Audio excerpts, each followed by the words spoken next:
Hey guys, it's Steven, and today we're going to be taking a look at this really economical solution for a starter digital camera.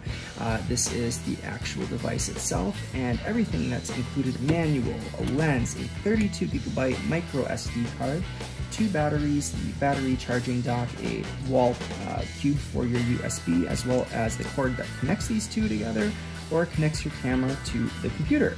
The reason that's important is because being a micro SD, you probably don't have that slot in your computer. Some do.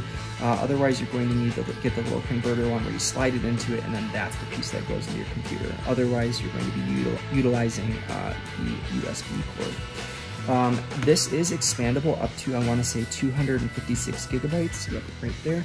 But it has to be a class 10 card. If you mess that up or try to exceed it, you risk data loss, so don't do that. And make sure that you format the card before you use it. If you don't know what I'm talking about, please reference page 7 and 8, in 7 through 9 actually, in the manual. Super helpful. This does shoot in both picture and video mode.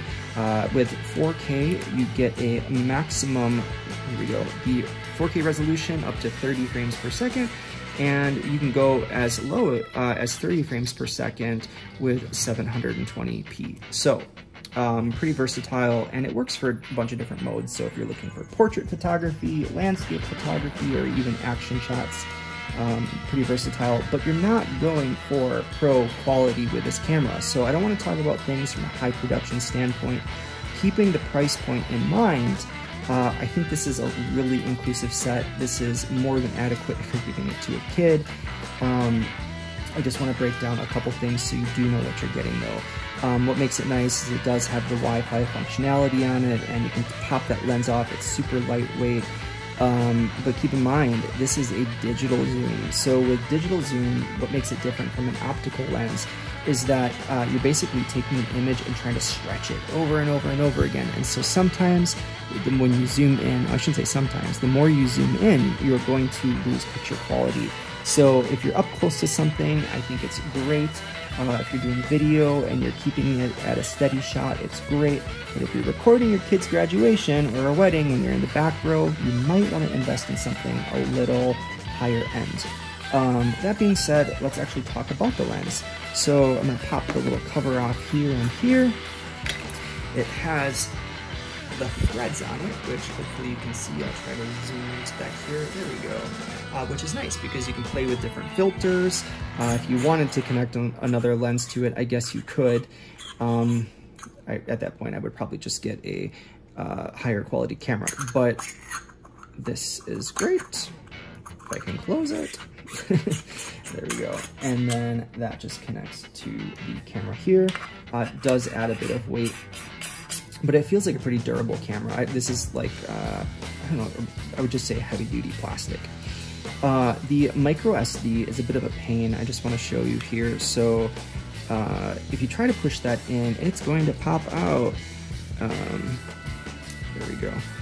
And I'll show you on the side here. If you push it really hard and it pops out, you can see I got a little indentation there. So you're going to need something like a key or a pen to just shove that in. Once it's in there, it will stay in place until you push it again. There is an attachment for a tripod, so that's nice. This is where the battery goes. Personally, it's where I probably would have put that card, just because you don't want your data getting exposed, right, to the elements, or even putting it where the USB port is on the side. Here we go. And above that, which is the mic function, or the mic port, which uses a standard headphone jack. What is that? 0.33 or 3.5 millimeter. This is where you would mount the microphone, and if you want to use like LED light to brighten things up. It does have a flash that functions both for picture and video modes. I'll show you here. So if we long hold that flash, you're going to get the light, and it's pretty decent. Probably don't need one of the little mount ones, but I like it because then you can really customize the brightness and all that jazz. The video mode is nice, but I'm going to say that it shoots a little bit on the nasally side. I was not able to find where the actual microphone is on this, so I don't know if that's part of the problem. but when it plays back through the speaker, it's very, very nasally, almost metallic, or it sounds like it was shot underwater. So I'm going to recommend like a condenser mic or an omnidirectional mic, depending what you're looking to do with it. Maybe even invest in a lapel mic if you're trying to do like interviews and things like that. I'm going to be using this primarily for video blogging, and so what's nice about it is that this screen pops around, and hi! Sorry, my hair is a bit of a mess right now, but you can see yourself here. The downfall about this screen is that it doesn't twist this way, it doesn't rotate, so that screen is going to be, the screen is going to be on pretty much at all times. There's not a way to view it through a little peephole here, so again, that's something that reduces the lifespan of the battery, but again, it does come with 2 batteries. So you just got to decide for yourself what is going to work best. I'll show you how the zoom works here. It's pretty steady, it's not too jumpy. And the further we get into Mr. Teddy over there, you can actually see where the LN logo is. Let me see if I can get really close here. You can actually see how it pixelates. Whereas if you're up close, and I show you here, you see how clear that is. So just a noticeable difference in the photo integrity. But again, with everything that it includes, I just think it's a really good bang for your buck.